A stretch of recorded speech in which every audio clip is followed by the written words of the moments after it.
اعوذ باللہ من الشیطان الرجیم بسم اللہ الرحمن الرحیم۔ ناظرین و سامعین اکرام السلام علیکم۔ ایک شخص نماز کی ادائیگی کے لیے مسجد میں داخل ہوا۔ اس نے دیکھا کہ لوگ نماز ادا کر کے مسجد سے باہر آ رہے ہیں۔ اس نے دریافت کیا کہ کیا باجماعت نماز ہو چکی ہے؟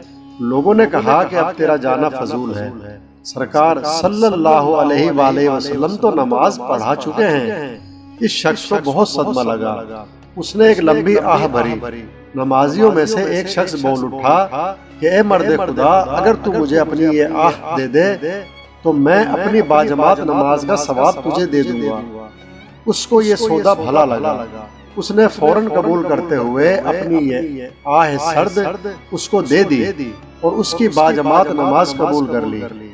آہ لینے والا ہنسی خوشی اللہ کا شکر ادا کرتے ہوئے اپنے گھر پہنچا۔ رات کو جب وہ نیند کے مزے لے رہا تھا تو اسے غیب سے آواز سنائی دی کہ انسان تو نے بڑے فائدے کا سودا کیا ہے، اور اسی سودے کے صدقے میں پوری خلقت کی نمازیں قبول ہو گئی ہیں۔ تشریح: اس حکایت میں دو باتوں کا ذکر کیا گیا ہے۔